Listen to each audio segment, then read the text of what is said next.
இந்த வீடியோவில் நம்ம என்ன பார்க்க போறோம்னா, மிதுன ராசிக்காரர்களுக்கு ஜனவரி 2026 எத்தகைய ஒரு மாதமாக இருக்க போகுதுங்கிறது பார்க்க போறோம். சயின்டிபிக் வேதிக் அஸ்ட்ராலஜி முறையில அறிவியல் சார்ந்த ஜோதிட கருத்துக்களை எந்த விதத்திலும் மிகைப்படுத்தாமல் உள்ளது உள்ளவாறு எப்படி நம்மளுடைய போன ஜென்மத்தில் செய்த பாவ புண்ணியங்களுக்கு தகுந்த மாதிரி இப்போ இருக்கக்கூடிய கிரகத்தின் சஞ்சாரங்கள் எது மாதிரி ஒரு தாக்கத்தை நமக்கு கொடுக்க போகிறது, சாதகமான சம்பவங்களா சாதகமற்ற சம்பவங்களா, எந்த மாதிரி திசையில் நம்ம வாழ்க்கையை அடுத்து நகரப் போகிறதுங்கிறத நம்ம சயின்டிஃபிக்காக பார்க்க போகிறோம். இப்போ பாருங்க, மிதுன ராசிக்காரர்களுக்கு 2025 முடிஞ்சு 26 பிறக்கும் பொழுது அந்த ஜனவரி மாத பலன் எப்படி இருக்குன்னு பார்க்கும் பொழுது,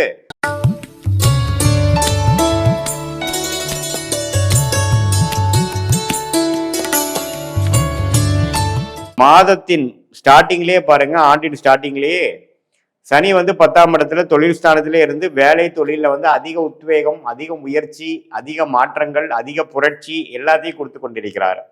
அதே மாதிரி ராசிக்குள்ளேயே குரு இருந்து ஜாதகரை தன்மைப்படுத்தி எல்லாத்தையும் சமாளிக்கக்கூடிய அமைப்பை கொடுக்கிறார். 7ஆம் இடங்கிற நண்பர்கள் ஸ்தானம், மனைவி ஸ்தானம், மனைவியா இருந்தா கணவன், கணவனா இருந்தா மனைவி, அதே மாதிரி நண்பர்கள், பங்குதாரர்கள், கொலீக்ஸ், கஸ்டமர்ஸ், அசோசியேட்ஸ், நீங்க அன்றாட வாழ்க்கையில மீட் பண்ணக்கூடியவர்களை 7ஆம் பாவம் குறிக்குது. அதை குரு பார்க்கறது நல்லது. ஸோ எல்லா பிரச்சனைகளும் கொஞ்சம் அமைதியாக டீல் பண்ணக்கூடிய அமைப்பு, பொறுத்து போகக்கூடிய அமைப்பு.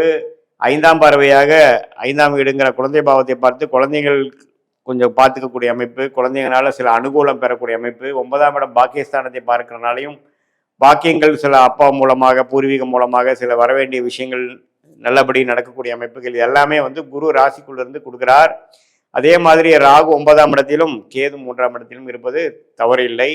ஸோ இதுதான் ஆண்டு கிரகம் சஞ்சாரம். ஓரளவுக்கு வயசு வித்தியாசம் இல்லாமல் அவங்களுடைய விஷயங்கள் இந்த உலகத்தில் நிலைநாட்டுவதற்கு, அவங்களுடைய ஸ்டேட்டஸ், அவங்களுடைய ஐடென்டிட்டியை இந்த உலகத்தில் நிலைநாட்டுவதற்கு உழைக்கக்கூடிய முயற்சி இருக்கக்கூடிய ஒரு தருணமாக ஜனவரி மாதமும் இருக்க போகிறது மிதுன ராசிக்காரர்களுக்கு.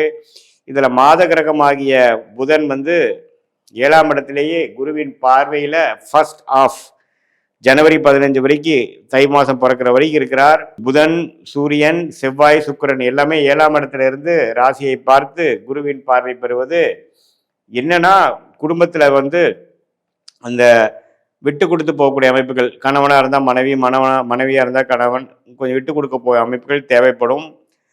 நண்பர்கள், அது மாதிரி நீங்கள் அன்றாடம் மீட் பண்ணுறவங்களுக்குள்ள சில கருத்து வேறுபாடுகள் அது மாதிரிலாம் கொஞ்சம் வந்துட்டு போகலாம். ஏன்னா செவ்வாய் மிதுன லக்னத்துக்கு ஒரு மாதிரி கிரிட்டிக்கலான ஒரு பிளானட் 7ஆம் இடத்துல இருக்குது. பட் எல்லாமே கட்டுக்குள் இருக்கக்கூடிய அமைப்புக்கு பரிபூர்ணமாக உண்டு. ஏன்னா குருவின் பார்வை இருக்கு. ஸோ புதிய நபர்களை மீட் பண்றது, அவங்க மூலமாக சில விஷயங்கள் சாதிச்சுக்கிறது, நட்பு பாராட்டுறது, நிறைய கான்டாக்ட்ஸ், உங்க சர்க்கிள் எக்ஸ்பேண்ட் பண்றது, இது மாதிரி விஷயங்கள்லாம் நிறைய கொடுக்கக்கூடிய அமைப்பு ஃபர்ஸ்ட் ஹாஃப்ல கொடுக்குதுங்க. நல்ல ஒரு அமைப்பு தான். தொழில் விஷயமா இருந்தாலும் சரி, வேலை விஷயமா இருந்தாலும் சரி, அடுத்தடுத்து வாழ்க்கையில போகக்கூடிய அமைப்புகள் உண்டு. அதே சமயத்தில் மாதத்தின் செகண்ட் ஹாஃப் எப்படி இருக்குன்னு பார்த்தீங்கன்னா, தை மாதம் பிறந்ததுலேருந்து பார்த்தீங்கன்னா மிதுன ராசிக்காரருக்கு சூரியன், புதன், சுக்கிரன், செவ்வாய் 4 கிரகமும் 8ஆம் இடத்துக்கு மாறி குருவின் பார்வையிலிருந்து விலகிறார். ஸோ அந்த அமைப்பு எப்படின்னா, கொஞ்சம் உடல் உபாதைகள், சீனியர் சிட்டிசன்ஸ்லாம் கொஞ்சம் கேர்ஃபுல்லாக இருக்கக்கூடிய அமைப்பு தை மாதத்துக்கு அப்புறம் கொஞ்சம் வருது. மற்ற மிடில் ஏஜ் அது மாதிரி இருக்கிறவங்களுக்குலாம் பார்த்தீங்கன்னா கொஞ்சம் வெளி மாநிலம், வெளிநாடு போகக்கூடிய அமைப்பு, ட்ராவலிங் கொடுக்கக்கூடிய அமைப்பெல்லாம் கொஞ்சம் இருக்குது. அதே சமயத்தில் ஸ்டாக் மார்க்கெட், ஷேரில், அதே மாதிரி சுப முதலீடுகள் செய்கிறது, கூட்டு தொழிலில் மூலமாக சில இன்வெஸ்ட்மெண்ட் பண்ணி அதில் லாபம் வர்றது, அது மாதிரி சில விஷயங்கள்லாம் தை மாதம் பிறந்ததுக்கப்புறம் மிதுன ராசிக்காரர்களுக்கு பரிபூர்ணமாக வரக்கூடிய அமைப்புகள் உண்டு. ஸோ மிதுன ராசிக்காரர்களுக்கு ஃபர்ஸ்ட் ஆஃப் ஒரு மாதிரியான தொடர்புகள், சில புதிய கான்ட்ராக்ட்ஸ், புதிய விஷயம் மூலமாக நல்ல பெனிஃபிட்ஸ் வரக்கூடிய அமைப்புகள் உண்டு. 2வது ஆஃப் பார்த்தீங்கன்னா கொஞ்சம் களைச்சூட்ட மாதிரி கொஞ்சம் ட்ராவலிங் கொடுக்கக்கூடிய அமைப்பு, பணப்புழக்காட்டில் கொஞ்சம் அப்படி இப்படி இருக்கிறது, கொஞ்சம் இன்வெஸ்ட்மெண்ட் அதிகமாக பண்ணுறது, ஒருத்தர் மூலமாக கூட்டு தொழிலில் போகிறது, அல்லது கொஞ்சம் சிறு சிறு உடல் உபாதைகள் கொடுக்கக்கூடிய அமைப்புகள், இது மாதிரி விஷயங்கள்லாம் கொஞ்சம் ட்ரெண்டு மாறுது. ஸோ பொதுவாக என்ன ஒரு தீம் அப்படின்னா, தொழில் வேலையில் அதிக முன்னேற்றம், அதிகம் ஃபோக்கஸ், அதிக முயற்சிகள் தேவைப்படுகிறது. அதே மாதிரி உடல் உபாதைகள்ல கொஞ்சம் பார்த்துக்கணும். அதே சமயத்தில் உறவுகள் விஷயத்தில் குடும்பமாக இருந்தாலும் சரி, நண்பர்களாக இருந்தாலும் சரி, எல்லாத்துலேயுமே கொஞ்சம் கேர்ஃபுல்லாக இருக்கக்கூடிய அமைப்புகள் தேவைப்படுகிறது.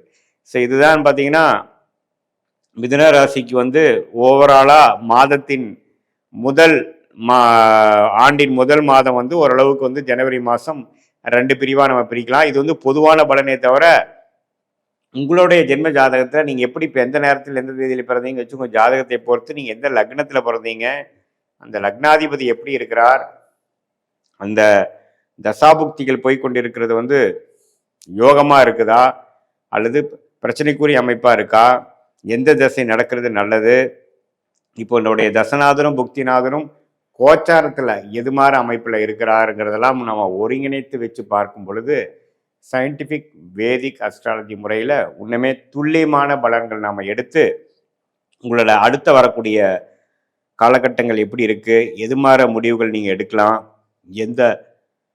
எந்த மாதிரி விஷயங்கள் வந்து உங்களை கவனமாக இருக்கணும், வெளிநாடா வெளி மாநிலமா, வேலை மாற்றமா, குழந்தைகள் விஷயம் எப்படி, ஹெல்த் விஷயங்கள் எப்படி, படிப்பு விஷயங்கள் எப்படி, இருக்கிற மாதிரி ஒரு விஷயமும் பார்த்தீங்கன்னா நடக்கக்கூடிய தசாபுக்திகளோட சேர்த்து வைத்து இந்த சொன்ன கோச்சார முறையும் நம்ம சேர்த்து வச்சு பார்க்கும் பொழுது துல்லியமான உங்களுடைய அடுத்த வரக்கூடிய காலகட்டங்கள் எப்படி இருக்க போகுதுங்கிறத சயின்டிஃபிக் வேதிக் அஸ்ட்ராலஜி முறையில் வேலை மாற்றமாக இருந்தாலும் சரி, தொழில் முன்னேற்றமாக இருந்தாலும் சரி, குழந்தை பேருவாக இருந்தாலும் சரி, கல்யாண விஷயங்களாக இருந்தாலும் சரி, வெளிநாடு போகிறது விஷயமா இருந்தாலும் சரி, ஹையர் ஸ்டடீஸாக இருந்தாலும் சரி, எந்த நேரத்தில் எது அமையக்கூடிய அமைப்புகள் உங்களுடைய தசாபுக்திகள் மூலமாகவும் கோச்சார அடிப்படையிலையும் ஒருங்கிணைத்து சயின்டிஃபிக் வேதிக் அஸ்ட்ராலஜி முறையில் எது மாதிரி வருது, நீங்கள் வந்து இப்போ போயிட்டு இருக்கக்கூடிய காலகட்டம் வந்து தி பெஸ்ட் டைமாக இருந்து நீங்கள் முயற்சிகள் வேகமாக எடுத்து பண்ணணுமா அல்லது கொஞ்சம் அடக்கி வாசிச்சுட்டு கொஞ்சம் பொறுமையாக இருந்து நீங்கள் செயல்படுத்தணுமா,